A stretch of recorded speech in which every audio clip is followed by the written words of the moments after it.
청취자님이 보내주신 마음 넘어 영적 가르침 발췌 자료. 이거 정말 흥미롭던데요. 오늘 저희가 바로 이 자료 보면서요. 마음에 끌려가지 말라. 이 핵심 가르침을 좀 깊게 파헤쳐 보려고 합니다. 왜 우리가 이 마음 소리를 그냥 따르면 안 되는지, 여러 스승님들은 어떤 방법을 이야기하시는지 한번 살펴보죠. 자료를 보면 우리 인식이 아상이라는 거에 기반하고 있다고 하잖아요. 이게 일종의 뭐랄까? 에고가 만든 환상 같은 거라서 세상을 제대로 못 본다는 건데 네, 그쵸. 우리가 느끼고 생각하는 게 어쩌면 실제랑 다를 수도 있다. 이게 오늘 이야기의 되게 중요한 출발점 같아요. 맞아요. 아주 중요한 포인트죠. 자, 그럼 기적 수업 가르침부터 볼까요? 나는 있는 그대로를 보지 못한다. 이게 그냥 시각이 주관적이다. 이 정도가 아니라 우리가 세상을 어떻게 보느냐가 현실 경험 자체를 만든다. 뭐 이런 의미까지 있는 거 아닐까요? 정확합니다. 아상이라는 필터, 그러니까 자기만의 안경을 끼고 세상을 보니 당연히 왜곡이 생기죠. 중요한 건 우리가 세상을 있는 그대로가 아니라 내가 생각하는 대로 보고 있다는 걸 알아차리는 거. 그게 진짜 변화의 시작이라는 점이에요. 기적 수업은 바로 이 인식의 힘, 그리고 그게 만드는 현실, 여기에 주목하는 거죠. 인식이 그렇게 왜곡되어 있다면 그럼 그 마음작용에서 벗어나는 게 핵심이겠네요. 대행 스님은 일체를 주인공에게 맡겨라 하셨잖아요. 이 주인공이라는 게 뭘까요? 혹시 변덕스러운 마음 너머에 더 근본적인 거, 참나 같은 걸까요? 네, 그렇게 볼 수 있습니다. 여기서 맡긴다는 게 그냥 손 놓고 포기하는 게 아니거든요. 오히려 내 작은 에고, 그 아상이 막 통제하려고 애쓰는 걸 내려놓는 거예요. 그리고 더 큰 지혜, 그 주인공의 흐름에 나를 맡기는 거죠. 이건 굉장히 능동적인 신뢰 행위예요. 그렇군요. 그럼 라마나 마하르시 가르침은요. 이것을 아는 자는 누구인가? 이렇게 묻는 방식은 그냥 맡기는 거랑은 또 좀 다른 느낌인데요? 네, 이건 좀 더 적극적인 탐구에 가깝죠. 생각이나 감정이 막 올라올 때 그 내용에 빠져드는 대신에 잠깐, 이걸 알아차리고 있는 이건 뭐지? 하고 그 뿌리, 그러니까 의식 자체로 주의를 돌리는 거예요. 어떻게 보면 이게 대행 스님이 말씀하신 주인공을 다른 방식으로 만나는 길일 수도 있어요. 생각의 관찰자 자리에 머무는 연습이니까요. 관찰자요? 그럼 백성옥 박사님의 내 마음을 부처님께 바쳐라 는 가르침은요?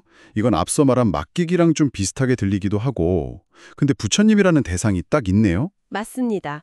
내 개인적인 마음, 그러니까 아상에 물든 생각이나 감정을 더 큰 원리나 아니면 자비의 상징인 부처님께 그냥 완전히 드리는 거죠. 아상의 영향력에서 벗어나려는 의지는 같아요. 다만 의지할 대상을 좀 더 명확하게 설정한다는 차이는 있겠네요. 어떤 분들한테는 이런 헌신의 방식이 더 잘 맞을 수도 있고요. 근데 호오포노포노는 진짜 독특해요. 마음한테 사랑해, 고마워, 미안해, 용서해줘 이렇게 말을 하는 거잖아요. 네, 그렇죠. 이게 어떻게 마음에서 벗어나는 방법이 될 수 있죠? 오히려 마음에 더 집중하는 것 같은데? 거기에 향해서 정화 메시지를 보내는 거예요. 생각은 그냥 그 데이터가 겉으로 드러난 증상 같은 거니까 뿌리, 즉 데이터를 정화해서 자동적인 반응, 그러니까 생각이나 감정을 줄여나가려는 거죠. 와, 뿌리를 정화한다. 신기하네요. 네, 결국 보면 이 다양한 가르침들이 방법은 다 다르지만 핵꿰뚫는 핵심은 하나예요. 우리 마음이 자동으로만 만들어내는 생각, 감정의 흐름들, 특히 그 아상이 만들어내는 자기중심적인 환상, 거기에 속지 않고 그걸 넘어설 방법을 찾는다는 거죠. 방식은 달라도 목표는 같아요. 바로 이 자동적인 마음의 프로그램에서 깨어나는 것. 네, 정리를 좀 해보면 우리 인식은 아상 때문에 완벽하지 않고 그래서 여러 지혜 전통들이 이 환상에서 벗어날 다양한 길을 보여주는군요. 환상을 알아차리는 것부터 시작해서 참나에게 맡기고 또 알아차림에 집중하고 더 큰 존재에 헌신하고 마지막으로 마음의 뿌리 데이터까지 정화하는 방법들. 다양하네요, 진짜. 네, 이 다양한 도구들을 아는 게 청취자님들께 왜 중요할까요?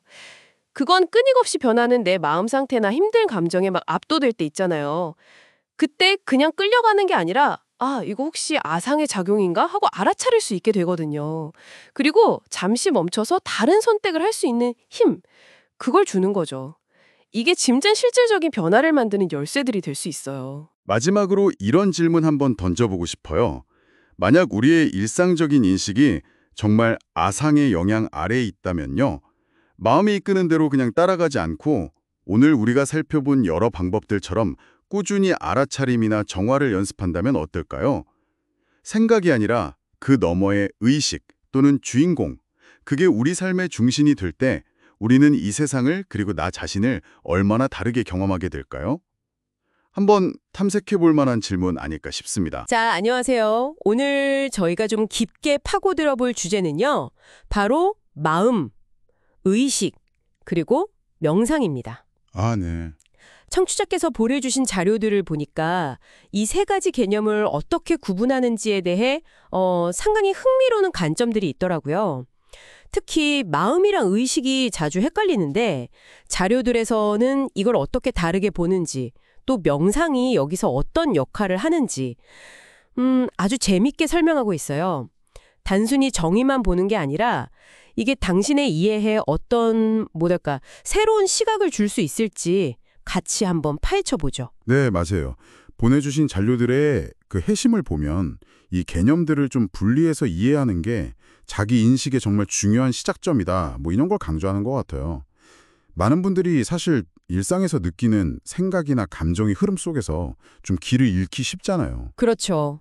근데 이 자료들은 그 이면에 있는 더 근본적인 존재의 차원, 이걸 좀 조명하고 있더라고요. 그래서 오늘 저희 목표는 그 핵심적인 구분을 좀 명확히 하고 그게 왜 중요한지 같이 통찰을 얻어보는 겁니다. 좋습니다. 그럼 가장 근본적인 개념부터 시작해 볼까요? 의식. 그 자료 중에 하나가 의식을 좀 독특하게 정의하던데요. 그냥 인지나 알아차림.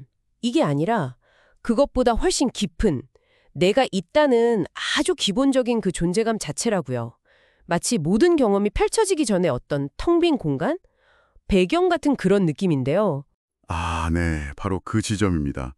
의식을 순수한 알아차림, 그러니까 생각이나 감정 같은 어떤 내용물이 담기기 이전에 근원적인 알매 상태로 보는 거죠.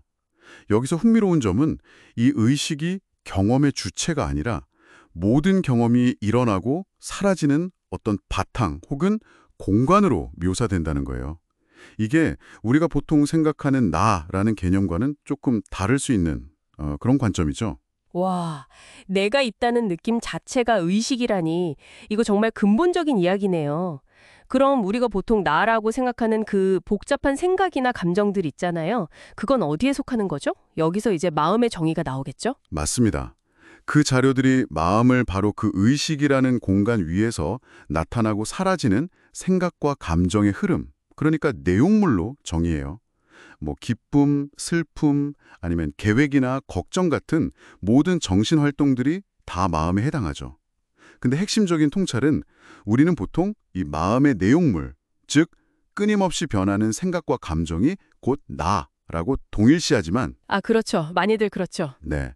자료들은 이게 의식이라는 더 큰 바탕 위에서 일어나는 그냥 일시적인 현상일 뿐이다 이렇게 강조하고 있습니다. 아하, 그러니까 의식은 스크린이고 마음은 그 스크린에 상영되는 영화 같은 거네요? 네, 그런 식의 비유가 가능하죠. 우리는 보통 영화 내용에 막 빠져서 스크린 자체는 잊어버리곤 하는데 바로 이 구분이 명상으로 이어지는 것 같아요.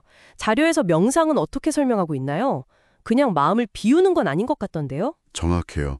명상을 마음을 없애는 것으로 오해하기 쉬운데 보내주신 자료들은 좀 다르게 접근합니다. 명상이란 의식의 초점을 끊임없이 흘러가는 마음, 즉 생각과 감정의 내용물에서 그 마음을 알아차리고 있는 의식 자체로 되돌리는 연습이라고 설명해요. 영화 내용에 막 몰입하는 대신에 내가 지금 영화를 보고 있구나 하고 그 스크린 자체를 인식하는 것과 비슷하다고 할 수 있죠. 그렇군요.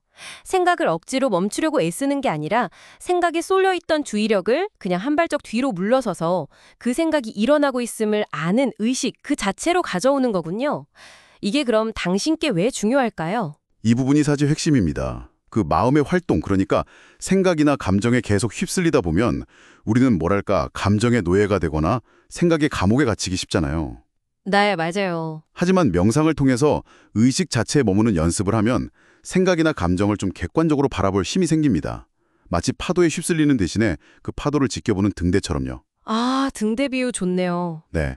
당신의 자료들은 이게 단순히 감정 조절이나 스트레스 감소뿐만 아니라 좀 더 근본적인 자기 자신에 대한 이해로 이어진다고 시사하고 있어요. 정말 흥미로운 관점이네요.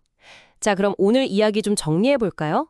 오늘 쭉 들어보니까 당신의 자료들은 의식을 내가 존재한다는 근본적인 삶의 공간으로 보고 마음은 그 공간에서 일어나는 생각과 감정의 활동으로 구분하고 있네요. 네, 그렇죠. 그리고 명상은 마음의 활동에 빠져들지 않고 그 모든 것을 알아차리는 의식 자체에 주의를 두는 그런 실천적인 방법이라는 거고요. 이 구분이 당신의 일상적인 경험을 바라보는데 어떤 새로운 렌즈가 되기를 바랍니다. 마지막으로 당신께서 좀 더 깊이 생각해 볼 만한 질문을 하나 남기고 싶습니다. 자료들은 의식을 내가 있다는 순수한 느낌으로 정의했잖아요. 네. 그렇다면 명상을 통해 평소 나라고 여기던 생각과 감정, 즉 마음으로부터 주의를 돌려서 순수한 의식 자체에 머무를 때 그 내가 있다는 느낌은 과연 어떻게 느껴질까요? 그 느낌이 더 강해질까요? 아니면 뭐랄까, 사라질까요? 이 질문에 대한 답은 아마 이론적인 탐구를 넘어서 당신의 직접적인 경험 안에서 찾아야 할 겁니다. 다음 분석에서 또 흥미로운 주제로 뵙겠습니다. 안녕하세요. 오늘 당신과 함께 마음 공부와 참나의 지혜라는 글을 좀 깊이 들여다볼까 합니다. 이 마음 공부라는 주제 상당히 흥미로운데요. 이 글에서 말하는 핵심이 뭔지 같이 한번 살펴보시죠. 자, 이 글 시작부터 바로 핵심을 이야기하는 것 같아요. 마음 공부. 이걸 자신의 분별을 덜어내는 공부라고 딱 정의하네요. 여기서 말하는 분별 있잖아요. 이게 정확히 뭘까요? 우리가 그냥 보통 생각하는 거랑은 좀 다른 건가요? 네, 아주 중요한 포인트인데요. 여기서 분별이라는 건 세상을 볼 때 우리가 자꾸 들이대는 어떤 잣대 같은 거예요. 뭐 이건 옳다, 저건 그르다, 이건 좋고 저건 싫다. 이렇게 계속 나누고 판단하는 거 있죠. 그런 마음작용들, 아니면 뭐 개인적인 선입견이나 고정관념 같은 것들도 다 포함되고요. 그래서는 바로 이런 판단하고 나누는 습관 있잖아요. 이걸 의식적으로 줄여나가는 거. 그게 마음 공부의 시작이다. 뭐 이렇게 말하는 거죠. 아, 그렇군요. 습관적으로 판단하는 그 틀 자체를 좀 덜어내자. 네. 근데 글을 보면 이 분별이 줄어들수록 참나의 지혜라는 게 드러난다고 하는데요. 여기가 진짜 흥미로워요. 이게 그냥 우리가 머리로 막 분석하고 공부해서 아는 지혜랑은 뭔가 다른 느낌이거든요. 어떤 차이가 있을까요? 네, 맞습니다. 그게 핵심이에요. 이 글에서 말하는 참나의 지혜는 우리가 보통 생각하는 그런 지성, 뭐 논리적인 사고나 분석, 추론 같은 거 있잖아요. 그걸 통해서 얻는 결과물이 아니라는 거예요. 오히려 그런 분별하는 마음, 시끄러운 마음이 좀 잠잠해졌을 때 갑자기 샘솟듯이 그냥 알아지는 그런 알, 직관적인 알에 가깝다고 설명을 하거든요. 아, 마치 텅 빈 상태에서 문득 답이 탁 떠오르는 그런 경험이랑 비슷하다고 볼 수 있겠죠. 그래서 든 비유 보니까 이해가 확 되네요. 그 외출했다가 가스불 껐나? 이렇게 갑자기 딱 생각날 때 있잖아요. 네네, 그렇죠. 일부러 막 기억하려고 애쓴 게 아닌데, 그죠? 이렇게 일상적인 경험에 빗대니까, 당신도 아마 비슷한 순간들 떠올리실 수 있을 것 같아요. 이게 머리가 아니라, 뭐랄까, 다른 데서 오는 느낌? 바로 그 지점입니다. 네. 그 비유가 정말 적절해요. 이 참나의 지혜라는 게 의식적인 노력이나 어떤 지적 활동의 결과물이 아닐 수도 있다. 이걸 잘 보여주는 거죠. 여기서 조금 더 나아가서 생각해 볼 점은 우리가 안다고 여기는 방식 자체에 대해서 한번 근본적으로 질문을 던져보는 거예요. 안다는 방식이요? 네. 끊임없이 분석하고 판단하는 그 마음, 즉 분별심을 잠시 멈췄을 때 오히려 더 깊고 좀 더 본질적인 차원의 알, 이 글에서 말하는 참나의 지혜라는 것이 자연스럽게 드러날 수 있다는 관점이거든요. 아, 어쩌면 우리가 평소에 너무 머리로만 알려고 애쓰는 건 아닌가? 뭐 이런 생각도 해보게 만들죠. 듣고 보니 그러네요. 마음 공부라는 게 단순히 새로운 지식, 정보를 막 머릿속에 집어넣는 거랑은 정말 거리가 멀다는 생각이 드네요. 오히려 그 반대인가요? 불필요한 생각의 소음, 그러니까 그 분별심을 덜어내는 거, 그럼으로써 이미 우리 안에 원래 있는 그 본연의 지혜를 발견하는 과정, 뭐 그런 여정에 가깝다, 이런 느낌이에요. 정확합니다. 네. 핵심은 그거죠.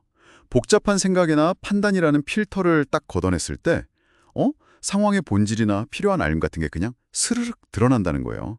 마치 물류에 기름이 떠오르듯이 자연스럽게요. 자연스럽게. 뭐 지적인 노력이 필요 없다는 건 아니지만 그 이전의 어떤 고요함 속에서 오는 직관적 통찰, 이것의 중요성을 강조하는 거라고 볼 수 있습니다. 네, 그렇군요. 자, 오늘 이 글을 통해서 마음 공부의 한 책년을 함께 봤습니다. 핵심은 판단과 분별을 덜어내는 것이고 그럴 때 분석적인 사고와는 다른 차원의 참나의 지혜가 드러날 수 있다. 이런 이야기였죠. 그럼 마지막으로 당신께서 오늘 하루 한 번쯤 곱씹어 볼 만한 질문을 하나 남겨드릴게요. 만약 이 글의 관점처럼 분별이 사라질 때 지혜가 드러난다면 당신이 오늘 하루 의식적으로 딱 내려놓을 수 있는 아주 사소한 분별 하나는 뭐가 있을까요? 그리고 그 판단을 잠시 멈춘 그 너머에서 어쩌면 당신을 기다리고 있을지도 모를 새로운 알미나 어떤 평온함, 그건 또 어떤 모습일지 한번 가만히 느껴보시는 건 어떨까 싶습니다. 안녕하세요. 오늘 여러분과 함께 좀 흥미로운 자료를 살펴볼까 하는데요. 바로 마음 공부의 구체적인 사례에 대한 글입니다. 네, 마음 공부라는 게 결국 자기 마음을 들여다보고 다스리는 과정이잖아요. 그렇죠. 오늘 자료는 어떤 상황에서 우리 마음이 확 움직이는지, 그리고 마음 공부가 그걸 어떻게 좀 다르게 보도록 하는지 아주 생생하게 보여주는 예시예요. 자료 속 상황이 이래요. B라는 사람이 뭐랄까 좀 대놓고 돈 자랑을 하는 거죠. 아, 네. 그걸 보는 A는 속에서 막 시기심, 질투, 심지어 분노 같은 걸 느껴요. 솔직히 우리도 좀 비슷할 때 있지 않나요? 누가 잘 나가는 거 보면 괜히 배 아프고. 그럴 수 있죠. 충분히. 네, 그래서 이 자료는 이런 감정이 진짜 저 사람 때문일까? 아니면 혹시 내 안에 다른 이유가 있는 건 아닐까? 이런 질문을 던지면서 시작합니다. 이 부분을 좀 깊게 파고들어 보죠. 자, 보통은 이럴 때 B를 탓하기 쉽잖아요. 저 사람 진짜 재수 없다. 왜 저렇게 티를 내? 이렇게요. 네, 일반적인 반응이죠. 근데 마음 공부를 한다는 A는 좀 다르다는 거예요. B 때문에 화가 나는 이 감정의 진짜 원인이 저 B가 아니라 바로 자기 자신한테 있다고 본다는 겁니다. 이게 참 신기하죠? 네, 바로 그 지점이 아주 중요합니다. 마음 공부의 관점 전환을 딱 보여주는 대목인데요. A는 왜 B한테 질투나 분노가 치밀어 오르는지 그 근원을 가만히 들여다보는 거예요. 들여다본다. 네, 그랬더니 자기 마음속 깊은 곳에 돈을 정말 바라는 마음, 그러니까 돈에 대한 강한 욕망이 있다는 걸 발견한 거죠. 내가 돈을 원하고 있었구나. 그렇죠. 내가 못 가진 걸 B가 가졌고 그걸 또 막 보여주니까 내 안에 그 결핍감이나 욕망이 탁 건드려져서 부정적인 감정으로 터져 나온 거다. 이런 분석이에요. 와, 그러니까 B의 돈 자랑은 그저 뭐랄까 방아쇠 역할만 한 거네요. 정확합니다. 그냥 방아쇠요. 내 안에 이미 있던 무언가를 건드렸을 뿐이라는 거죠. 이미 내 안에 그게 있었기 때문에 반응했다. 네. B의 행동이 없었다면 그 순간 감정이 그렇게 나오진 않았겠죠. 하지만 그 감정을 만들어낸 재료 자체, 그 근본 원인은 A의 내면에 있었다는 겁니다. 외부 상황은 그냥 계기일 뿐이고 감정의 진짜 주인은 내 안의 상태다. 이 관점을 이해하는 게 중요해요. 와, 이걸 설명하는 비유가 또 기가 막히던데요. 그 총 비유요. 네네. 그 비유가 아주 적절하죠. 한번 설명해 주시겠어요? 그거 들으니까 이해가 확 되더라고요. 네. 여기서 총신, 그러니까 총의 몸통 있죠? 그게 바로 나의 마음이라는 거예요. 내 마음이 총이다. 네. 그리고 그 안에 채워진 화약, 이게 바로 돈을 바라는 마음, 즉 A의 그 강한 욕망인 거죠. 화약이 욕망이군요. 그렇죠. 그리고 방아쇠를 당기는 행위, 이게 바로 B가 돈 자랑을 하는 그 외부 자극인 거고요. 아하. 마지막으로 총알이 빵 하고 나가는 거, 이게 바로 A가 느꼈던 시기, 질투, 분노라는 감정의 표출이다. 이렇게 비유하는 겁니다. 이야, 듣고 보니 진짜 무릎을 탁 치게 되네요. 그럼 만약에요, 제 마음에 그 화약이 없었다면요? 바로 그겁니다. 그게 핵심이에요. 내 마음에 그 화약, 즉 돈에 대한 어떤 강한 욕망이나 집착 같은 게 처음부터 없었다면, 아무리 밖에서 B가 방아쇠를 당겨도 돈 자랑하게도 감정이라는 총알은 발사되지 않았을 거라는 거죠. 그냥 아무렇지도 않았을 수 있겠네요. 네, 심지어 B가 재수 없다고 느껴지는 그 생각 자체가 어쩌면 객관적인 사실이 아닐 수도 있다는 거죠.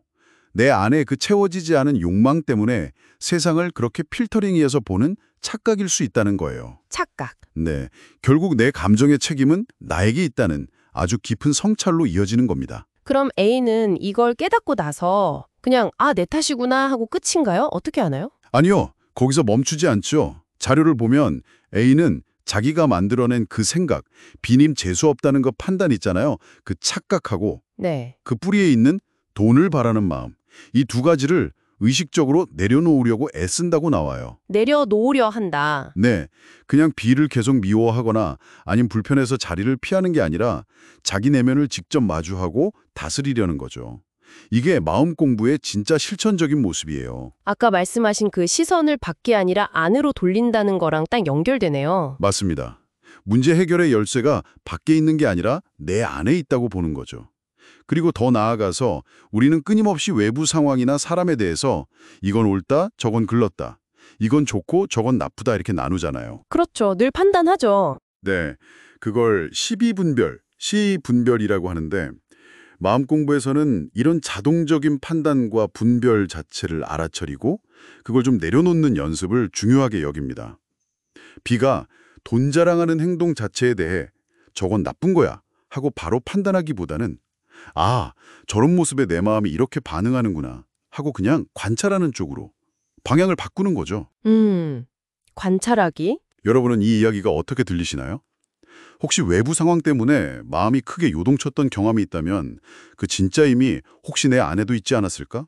한번 돌아볼 수 있는 계기가 될 것 같아요. 오늘 저희가 본 자료가 마음 공부가 실제로 어떻게 이루어지는지 그 한 단면을 정말 명확하게 보여준 것 같습니다. 네, 밖에서 일어나는 일에 대한 내 감정적인 반응이 사실은 내 안에 있는 어떤 것, 이 경우에는 돈을 바라는 마음 같은 특정 욕망과 아주 깊게 연결되어 있을 수 있다. 이걸 구체적인 사례로 보여줬네요. 맞아요. 그리고 글 마지막에는 A가 자신의 그 착각과 돈을 바라는 마음을 부처님께 바친다, 즉 내려놓는다고 표현했거든요. 네. 그런 표현이 있었죠. 이게 뭐 종교적인 색채가 있긴 하지만 꼭 특정 종교가 아니더라도 이 과정 자체는 이해할 수 있어요. 내 안에 어떤 집착이나 강한 욕망을 알아차리고 그것에 더 이상 휘둘리지 않도록 의식적으로 흘려보내는 과정인 거죠. 알아차리고 흘려보낸다. 네, 핵심은 결국 알아차림과 놓아버림입니다. 자, 그렇다면 우리 일상에서 만나는 수많은 감정의 파도들 속에서 그 근원이 되는 내 안의 화약들, 이걸 우리는 어떻게 알아차릴 수 있을까요? 또 어떤 방식으로 좀 건강하게 내려놓을 수 있을까요? 그게 참 숙제네요. 네, 이 질문을 한번 곱씹어 보시면서 오늘 이야기를 마무리하면 어떨까 싶습니다. 어쩌면 이 질문에 대한 답을 각자 찾아라는 과정 자체가 또 다른 마음 공부의 시작이 될 수도 있겠고요. 네, 안녕하세요. 오늘은 나는 안다 또는 나는 모른다, 이런 생각들이 우리 마음에서 어떻게 작용하는지, 그리고 그 너머는 또 어떻게 볼 수 있을지, 암과 모름을 넘어선 마음받침이라는 글의 일부를 통해 한번 깊이 들어가 보려고 합니다. 이게 마음 공부하면서 겪게 되는 그런 좀 미묘한 지점들을 잘 보여주는 글인데요. 그 쓴 분 경험부터 시작해 볼까요? 처음에는 본인이 마음 공부에 대해 꽤 안다고 생각하셨대요. 그래서 막 SNS에도 나누고 그러셨다고요. 근데 거기서 딱 어떤 깨달음을 얻으신 거죠. 네, 바로 그 부분이 아주 흥미로워요. 좋은 뜻으로 막 지식을 나눠도 그 바탕에 내가 좀 알지 하는 마음이 깔려 있으면요. 자기도 모르는 사이에 아상, 그러니까 나라는 어떤 고정된 생각에 대한 집착이죠. 이걸 키울 수 있다는 거예요. 그래서는 백성옥 박사님 가르침을 통해서 이걸 알게 되셨다고 하는데요. 이 아상이라는 게 그냥 뭐 자존심 이런 거라기보다는 세상을 있는 그대로 못 보게 하는 필터 같은 거죠. 그러니까 좋은 의도라도 그게 오히려 나라는 틀, 그 아상을 더 단단하게 만들 수도 있다, 이런 말씀이시군요. 그럼 반대는요? 보통 저는 잘 몰라요, 이렇게 생각하는 건 좀 겸손하고 좋은 태도 아닌가, 뭐 이렇게 생각하잖아요. 근데 이 글에서는 그것도 좀 조심해야 한다, 이런 뉘앙스죠. 맞아요. 그게 이 글의 진짜 핵심적인 부분 중 하나인데요.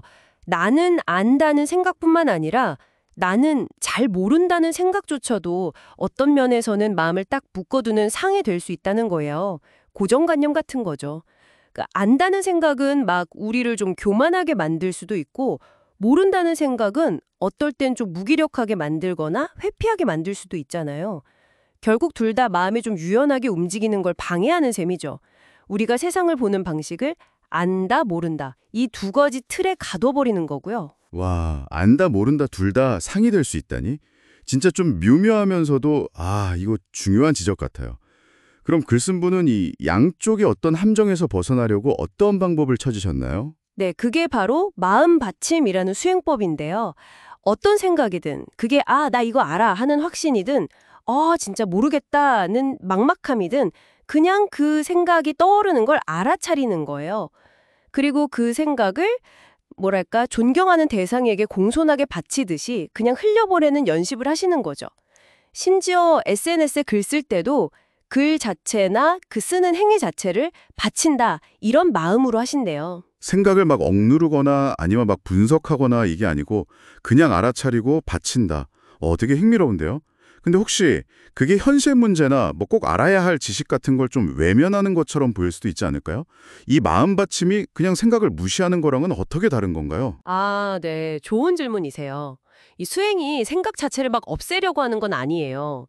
그보다는 생각에 대한 집착을 내려놓는 연습에 가깝다고 볼 수 있죠. 생각을 그냥 관찰은 하되 거기에 이건 좋아, 나빠, 이건 옳아, 글러 이런 판단을 덧붙이지 않는 거예요. 마치 존경하는 스승님께 질문을 드리듯이 그냥 공손하게 그 생각을 떠나보내는 거죠. 이렇게 하면서 생각에 막 휘둘리지 않고 마음의 어떤 평온함, 명료함을 유지하는 힘을 기르는 데 목적이 있는 거거든요. 그러니까 현실 문제를 해결하거나 지식을 쌓는 게 불필요하다 이런 뜻은 전혀 아니고요. 그런 활동을 할 때조차 안다 모른다는 고정된 생각에 묶이지 않는 좀 자유로운 마음 상태를 지향하는 거죠. 그렇군요. 생각과의 관계 자체를 좀 바꾸는 거네요. 집착하지 않고 관찰하고 흘려보내는 연습. 결국 오늘 우리가 살펴본 내용은 안다, 모른다, 이 양극단을 넘어서 모든 생각을 그냥 판단 없이 알아차리고 부드럽게 놓아주는 그런 마음 상태에 대한 이야기였네요. 듣고 계신 당신이 무언가를 되게 확신하거나 아니면 반대로 아예 모르겠다고 느낄 때 이 관점이 스스로의 마음을 돌아보는데 어떤 실마리를 줄 수 있을지 좀 궁금해지네요. 마지막으로 이런 질문 한번 던져보고 싶어요. 우리 마음속에 안다 모른다 말고 또 어떤 좀 단단한 생각들, 그러니까 상들이 자리 잡고 있을까요? 예를 들면 나는 원래 좀 소심한 편이야 라든지 세상은 어쩔 수 없이 경쟁적이지 같은 그런 생각들 있잖아요. 만약 그런 생각들마저도 이 글에서 말하는 바치는 마음으로 좀 부드럽게 알아차리고 흘려보낼 수 있다면 당신의 경험은 어떻게 달라질까요? 한번 조용히 생각해 보시는 것도 좋겠습니다. 오늘 저희가 당신과 함께 깊이 들여다볼 자료는요. 깨달음에 관한 추천 도서 목록입니다. 네. 깨달음이라는 길에 이렇게 진지하게 들어서려는 분들을 위해서 엄선된 책들이라고 하는데요. 맞습니다. 어떤 보물들이 숨겨져 있을지 함께 좀 살펴보시죠. 네, 이 목록이 깨달음으로 가는 여러 갈래길을 보여주는 그런 지도 같아요. 지도요? 네, 각기 다른 스승님들의 지혜를 통해서 당신의 그 여정에 어떤 통찰이라든지 아니면 좀 실질적인 도움을 얻을 수 있을지 한번 구체적으로 짚어보겠습니다. 좋습니다. 그럼 첫 번째 그룹부터 볼까요? 라마나 마하르시, 그리고 니사르가다타 마하라지. 이 두 분 이름만 들어도 뭔가 무게감이 느껴지는데요. 그렇죠. 정말 대표적인 스승들이시죠. 특히 그 마하라지의 I am that, I am that. 이게 1순위로 꼽혔어요. 이 책들의 핵심 가르침은 뭘까요? 네, 그 마하라지의 I am that 같은 경우는요. 정말 나는 존재한다. 이 I am이라는 순수한 자각 그 자체에 깊이 파고들 것을 강조합니다. 나는 존재한다 그 자체? 네, 우리가 보통 나라고 여기는 생각, 감정, 몸 이런 모든 동일시를 좀 벗겨내고 그 근원적인 실제를 딱 직시하도록 이끄는 거죠. 있는 그대로 같은 다른 책들도 사실 비슷한 맥락인데요. 어떤 개념 너머의 직접적인 체험, 그리고 명상법 이런 걸 통해서 깨달음의 본질을 이해하도록 돕는다고 할 수 있습니다. 그럼 약간 관념을 깨부수는 그런 강력한 질문들을 던지는 느낌이네요. 맞아요. 나는 누구인가? 이 근원적인 질문으로 바로 그냥 들어가는 거죠. 무슨 내용인가요? 네, 호킨스 박사는 좀 다릅니다. 이분은 깨달음으로 가는 그 과정 전체를 정말 지도처럼 그려서 제시해요. 지도처럼요? 네. 그래서 의식 지도 해설이 그 핵심이고요. 우리가 느끼는 수치심, 죄의식 같은 낮은 에너지 상태부터 저 위 평화, 기쁨, 깨달음에 이르는 그 의식의 스펙트럼을 쭉 보여줍니다. 와, 그 스펙트럼을요? 네. 그리고 각 단계에서 다음 단계로 나아가려면 어떤 내적인 태도, 어떤 노력이 필요한지 구체적으로 안내를 해주는 거죠. 그러니까 일종의 영적인 여정의 로드맵 같은 거네요? 정확합니다. 로드맵이죠. 의식 수준을 넘어서나 호모 스피리투스 같은 다른 책들도 다 이런 관점을 좀 확장하고요. 흥미롭네요. 마하라자가 저기 봐 하고 목적지를 바로 가리킨다면 호킨스 박사는 자, 이 길로 이렇게 가세요 하고 과정을 상세히 안내하는 그런 느낌이군요. 네, 그렇게 비유할 수 있겠네요. 굉장히 실용적인 안내서라고 볼 수 있어요. 그럼 이번에는 백성국 박사님과 그 제자분들의 책들. 이쪽은 또 어떤 특징이 있을까요? 분별이 반가울 때가 해탈이다가 1순위예요. 제목부터가 좀 독특한데요. 네, 그쵸. 이 가르침은 특히 일상생활에서의 마음 사용법, 이걸 심법이라고 하는데요. 여기에 아주 집중합니다. 아, 심법, 마음 사용법. 네, 핵심은 참나, 그러니까 우리의 본성인 그 진정한 자아에 대한 깊은 공경심, 이걸 바탕으로 매 순간순간 마음을 어떻게 바치고 어떻게 사용하는지에 대한 구체적인 실천을 강조해요. 실천이요? 네, 예를 들어서 김재홍 법사님의 마음 닦는 법이나 김원수 법사님의 우리는 늘 가라는 대로 이루고 있다. 이런 책들은 어떤 이론보다는 정말 생활 속에서 꾸준히 마음 공부를 하고 적용해서 실제로 변화를 이끌어내는 그 방법을 제시하거든요. 와, 정말 실용적인 접근인데요. 그렇죠. 심지어는 우리가 흔히 벗어나려고 하는 그 분별심조차도 깨달음의 재료로 삼는 그런 지혜를 이야기합니다. 분별이 반가울 때가 해탈이다. 이제 좀 이해가 가네요. 깨달음이 저 멀리 있는 게 아니라 바로 지금 여기서 내 마음을 어떻게 쓰느냐에 달려있다는 메시지가 아주 강하게 느껴집니다. 맞습니다. 바로 그 점이 이 가르침의 아주 중요한 특징이죠. 마지막으로 대행 스님의 한마음 요전도 언급이 되었어요. 이 책은 어떤 맥락에서 추천된 걸까요? 네, 한마음요전 역시 이 목록에서 빼놓을 수 없는 중요한 책입니다. 여기에 구체적인 설명이 많이 있진 않았지만요. 네. 앞서 다룬 책들과 함께 우리 안에 있는 그 한마음, 다른 말로 하면 주인공이라고도 하는데요. 거기에 모든 것을 맡기고 그냥 지켜보는, 관하는 수행을 통해서 깨달음에 이르는 길을 제시하는 핵심적인 가르침으로 포함된 것으로 보입니다. 아, 주인공에게 맡긴다. 네, 결국 보면 다양한 스승님들의 가르침이 결국에는 하나의 진리를 향하고 있다는 걸 보여주는 그런 예시 중 하나라고 할 수 있겠죠. 그렇군요. 정말 직접적인 자기 탐구부터 시작해서 의식 성장의 로드맵, 그리고 아주 구체적인 일상에서의 마음 사용법까지 정말 다채로운 접근법들을 만나봤습니다. 네, 이게 단순히 책 목록 소개를 넘어서 깨달음으로 가는 여러 경로를 한번 탐색해본 그런 기분이 드네요. 맞습니다. 오늘 저희가 살펴본 여러 가르침들 있잖아요.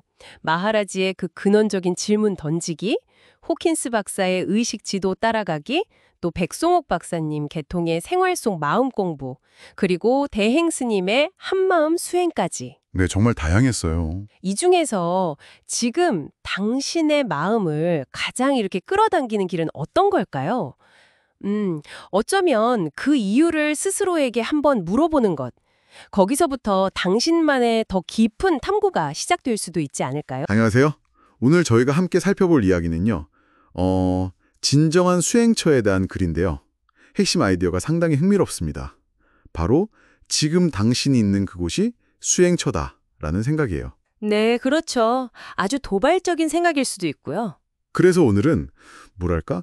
특별한 곳을 꼭 찾아가지 않더라도 우리 일상 있잖아요. 직장이나 집, 학교 같은 데서요. 어떻게 수행의 의미를 찾을 수 있을지 그런 걸 좀 깊이 이야기 나눠보려고 합니다. 좋습니다. 이 글에 이런 구절이 나와요. 직장이든 가정이든 학교건 지금 내 마음을 들여다보고 바친다면 그곳이 바로 절이요, 교회요, 수행처입니다. 어떠세요? 처음 들으시면 좀 막연하게 느껴지실 수도 있을 것 같은데요. 아, 네, 그럴 수 있죠. 내 시끄러운 사무실이 수행처라고? 이렇게요? 하하.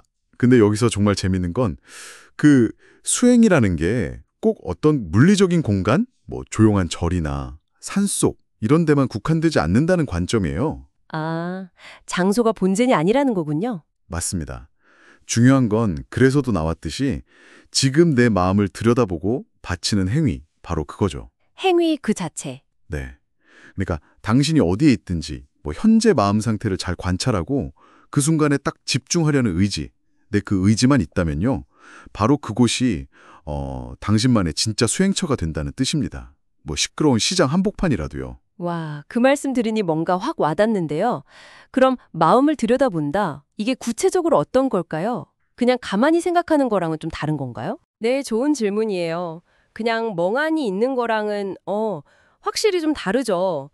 마음을 들여다본다는 건 지금 이 순간에 내 안에서 일어나는 생각들, 또 감정들, 뭐 몸의 느낌 같은 거 있잖아요. 이런 것들을 판단 없이 알아차리는 거예요. 그냥 내가 지금 불안하구나. 이런 생각이 스쳐 지나가네 하고요. 아하, 판단 없이 알아차리기. 네. 마치 하늘에 구름 흘러가는 거 보듯이요. 이름을 붙여주는 것만으로도 도움이 될 때가 많아요. 아, 화가 났네. 이렇게요. 그렇군요. 근데 이게 말처럼 쉽진 않을 것 같아요. 특히 막 화나거나 슬플 때는요. 물론이죠. 연습이 필요합니다. 그럼 바친다는 건 어떤 의미일까요? 알아차리는 것에서 좀 더 나아가는 느낌인데요. 네, 맞아요. 알아차림에서 한 발 더 나아가서 그 순간에 온전히 참여하고 몰입하는 태도라고 할 수 있겠죠. 예를 들어서 중요한 발표 전에 막 불안하잖아요. 그 불안감을 없어져라 이게 아니라 내가 지금 불안하구나 하고 그 느낌과 함께 그냥 그 순간에 머무는 거예요. 아, 외면하지 않고요? 그렇죠. 그 경험 자체에 주의를 기울이는 거죠. 기꺼이.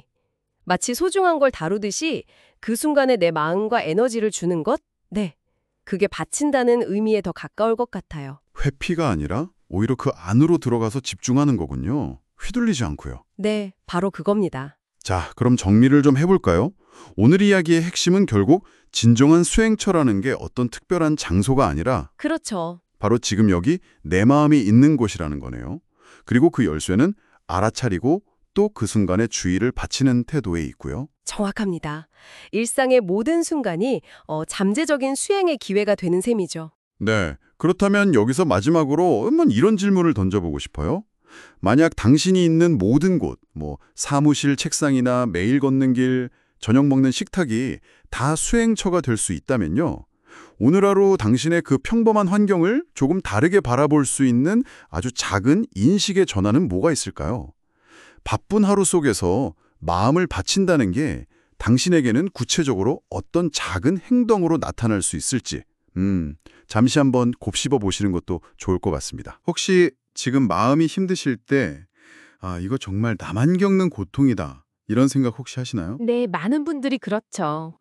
오늘 저희가 살펴볼 자료가 있는데 보편적 마음으로 괴로움에서 해탈이라는 자료의 일부거든요. 여기서 좀 다른 이야기를 해요.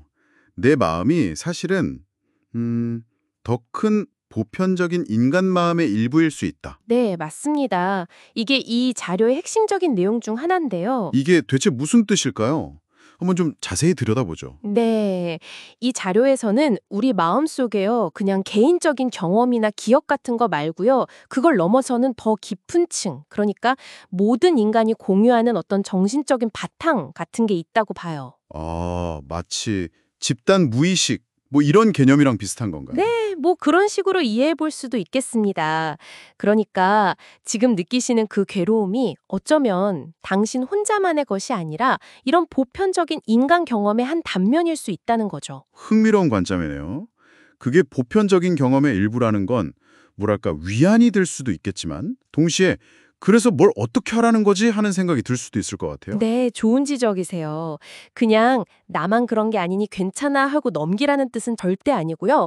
오히려 그 보편성을 딱 인지하는 것에서부터 괴로움을 다루는 관점 자체를 좀 바꿔보자는 제안이에요. 관점을 바꾼다. 네, 단순히 내 고통, 내 문제 이걸 어떻게든 없애려고 막 애쓰는 대신에요. 그럼 어떻게 하라는 거죠? 구체적인 방법 같은 게 있을까요? 자료에서 예를 드는 게 있는데요. 힘든 마음을 좀 내려놓고 싶을 때 그냥 내 힘든 마음 없어져라 이게 아니고요. 네. 그 대신에 지금 나와 똑같은 이런 마음 때문에 힘들어하는 모든 사람들이 그 모든 존재들이 이 괴로움에서 벗어나서 좀 평화를 찾기를 바랍니다. 이렇게 마음을 내보라는 거예요. 아, 초점을 나한테서 나와 같은 고통을 겪는 다른 모든 존재들로 이렇게 넓히는 거네요. 바로 그거죠. 나에서 우리로 시야를 확장하는 거예요. 와, 이거 되게 신선한 발상인데요. 근데 그렇게 다른 사람들을 위해서 마음을 내는 게 어떻게 돌고 돌아서 내 문제 해결에 도움이 된다는 건지 그 연결고리가 좀 궁금한데요. 자료에 따르면요. 바로 그 과정에서 연민이라는 마음이 자연스럽게 올라온다는 거예요. 연민이요? 네, 동정과는 좀 다른데요. 나와 타인의 고통이 이게 별개의 것이 아니고 사실은 깊이 연결되어 있구나. 이걸 느끼게 되는 거죠. 아, 연결되어 있다는 느낌. 네, 그리고 바로 이 연민의 마음이 아주 강력한 치유의 힘을 가지고 있다는 겁니다. 자료에서도 딱 짚어서 이야기해요. 내가 남을 돕는 마음을 내면 내 아픔이 치유됩니다. 이렇게요. 내가 남을 도우려는 마음을 낼 때 내 아픔이 치유된다. 와. 네. 근데 혹시 이런 생각도 들 수 있을 것 같아요. 이게 혹시 남의 고통을 내 치유를 위한 어떤 도구처럼 쓰는 건 아닌가 하는 오해요. 아, 네. 충분히 그렇게 생각하실 수도 있어요. 근데 자료가 말하는 맥락은 조금 달라요. 여기서 중요한 건 고통의 보편성에 대한 어떤 깊은 공감에서 진짜로 우러나오는 연민이거든요. 진정한 연민? 네. 내 고통이 뭐 나만 겪는 특별하고 유별난 게 아니라 이게 인간이라면 누구나 겪을 수 있는 거구나. 이걸 받아들일 때 타인의 고통에 대한 공감도 그냥 자연스럽게 깊어지는 거죠. 아하. 이건 뭐 계산적인 마음이라기보다는 그냥 그 연결되어 있다는 느낌 속에서 같이 치유되는 과정에 더 가까운 거죠. 그 자체가 어쩌면 치유의 시작일 수 있다. 이런 이야기로 들리네요. 네, 맞습니다. 핵심은 바로 그 관점의 전환에 있는 거죠. 그럼 이걸 당장 우리 일상생활에 적용해 본다면 어떻게 해볼 수 있을까요?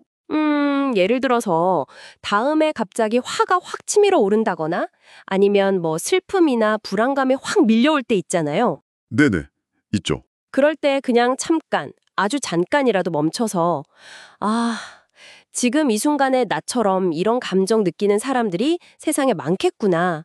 그 사람들도 부디 좀 편안해졌으면 좋겠다. 이렇게 아주 짧게라도 한번 떠올려 보는 거죠.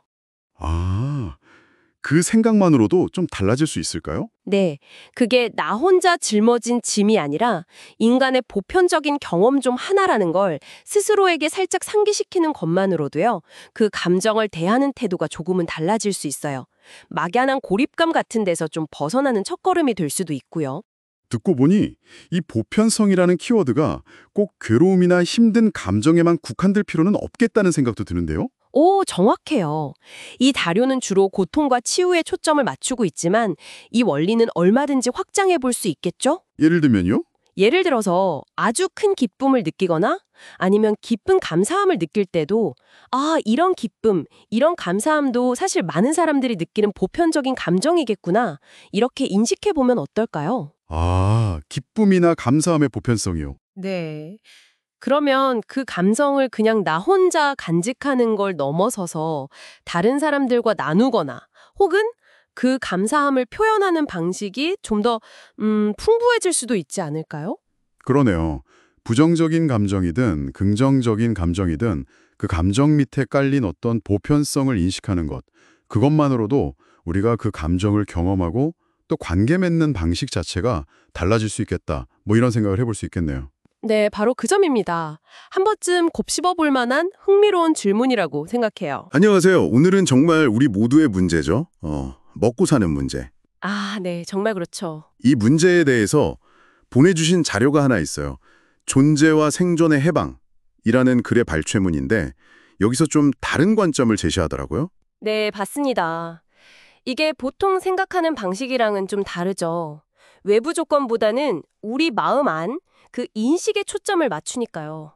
맞아요. 그래서 오늘은 이 글에서 말하는 그 생계 문제 앞에서 좀 평화를 찾는 방법, 그 핵심을 같이 좀 파헤쳐 보려고 합니다. 자, 한번 시작해 볼까요? 좋습니다. 사실 생존 문제를 해결하려면 보통은 환경을 바꾸거나 조건을 개선해야 한다 이렇게 생각하기 쉽잖아요. 그렇죠. 돈을 더 벌거나 안정적인 직장을 찾거나 네, 근데 이 자료는 그게 아니라 오히려 내면을 들여다보라고 하죠. 알아차림. 그리고 지금 이 순간, 현재에 딱 집중하는 거. 네, 그게 핵심 수행법으로 나오더라고요. 머릿속에 막 생각들이 떠오르잖아요. 그렇죠. 온갖 분별들. 네, 그런 분별들을 그냥 이런 생각이 드는구나 하고 알아차리고 그리고 그걸 뭐 받치거나 내려놓는 연습을 하라고 해요. 받치거나 내려놓는다. 네, 그러면서 동시에 의식은 현재, 지금 여기에 딱 두는 거죠.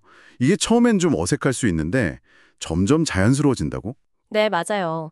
꾸준히 하다 보면 일상에서도 그게 가능해진다는 건데요. 그럼 그 결과가 어떻게 나타난다고 하죠? 자료에 따르면요. 그렇게 연습을 하면 생존 경쟁에서 살아남아야 한다는 그런 생각 있잖아요. 그런 압박감, 걱정. 네, 늘 있죠. 거기서 좀 벗어나게 된다는 거예요. 심지어 마음 깊은 곳에서 뭐랄까 평화와 기쁨이 스물스물 올라오는 걸 경험한다. 이렇게까지 표현해요. 평화와 기쁨이요? 그냥 생각을 내려놓는 것만으로요? 네.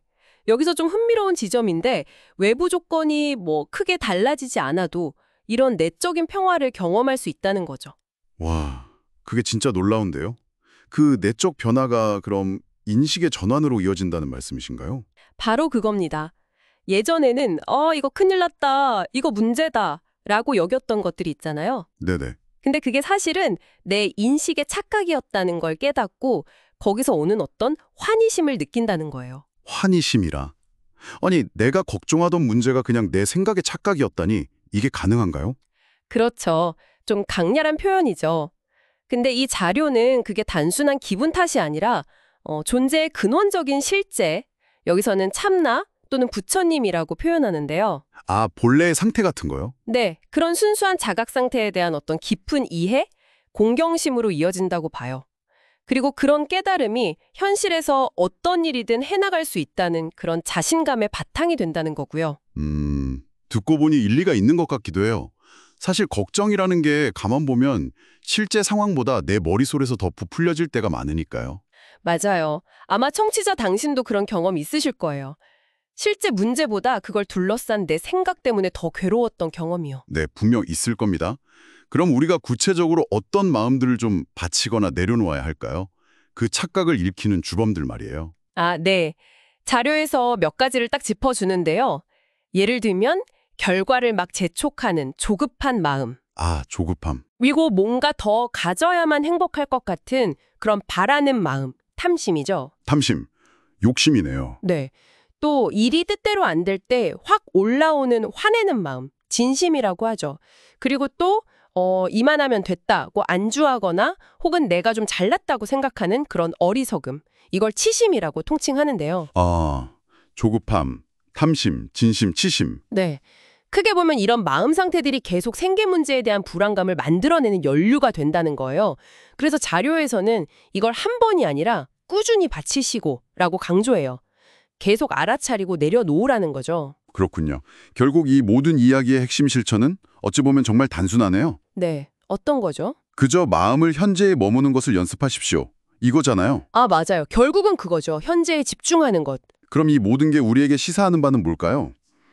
먹고 사는 문제 앞에서 우리가 보통 생각하는 해법, 뭐 환경을 바꾸거나 하는 그런 거 이전에 혹은 뭐 그것과 별개로 내 생각과 현재 순간의 관계를 좀 다르게 설정하는 것만으로도 뭔가 길이 열릴 수 있다 이런 이야기일까요? 정확합니다. 요약하면 그렇죠.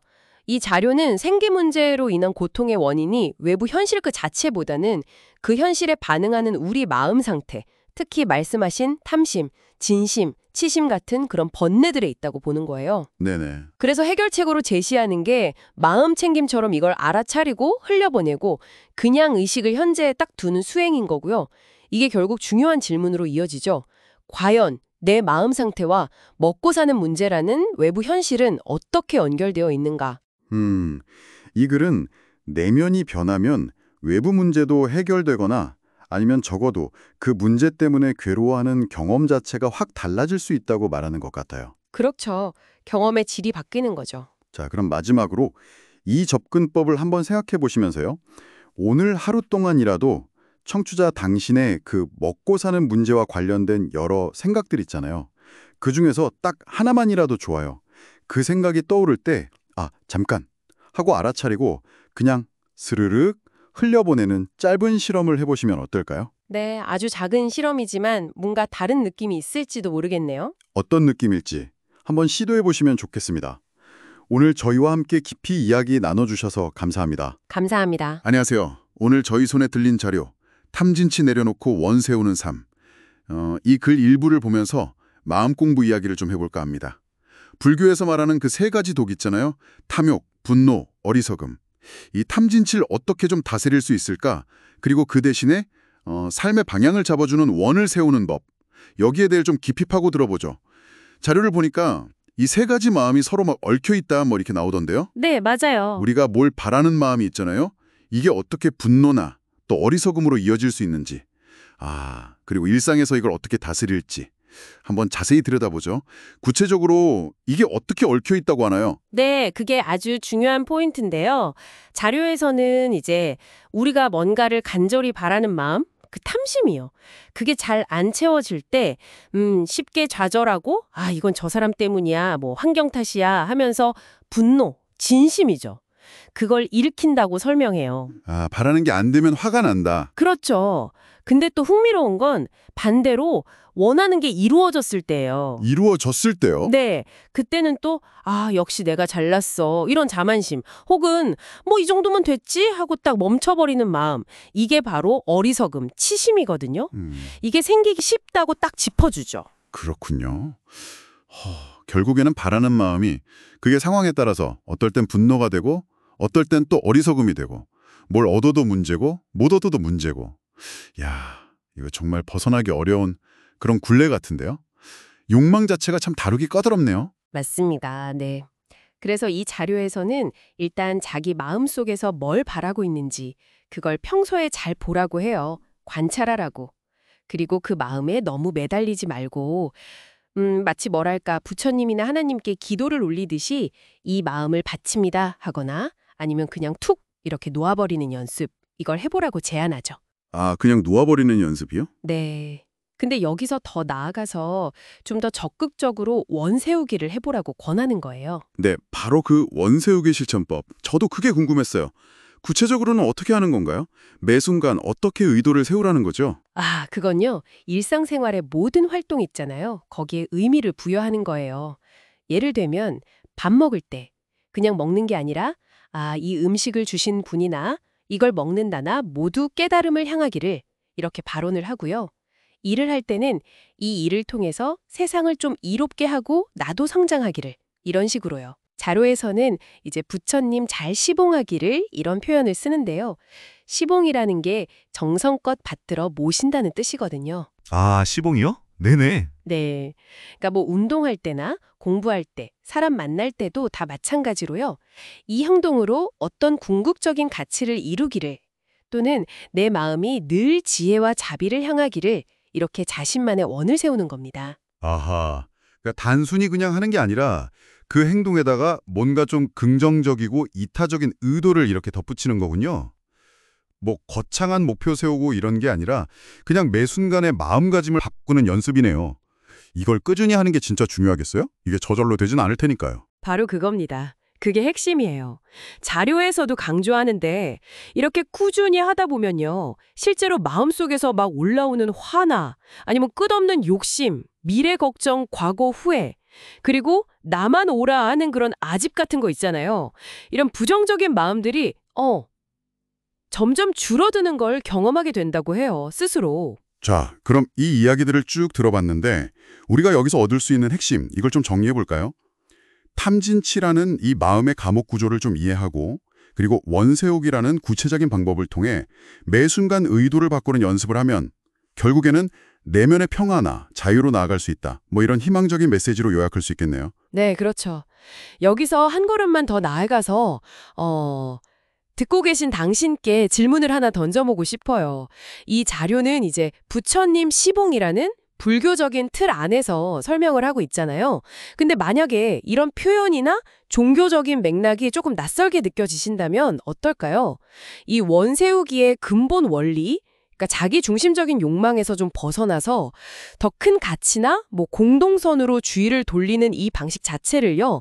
당신의 어떤 신념 체계나 삶의 지향점 안에서 어떻게 좀 다시 해석하고 적용해 볼 수 있을까? 이걸 한번 고민해 보시는 시간을 가져보시면 어떨까 싶습니다. 네, 오늘 저희가 준비한 이야기는 여기까지입니다. 당신의 생각과 삶에 작은 울림이 있었기를 바랍니다.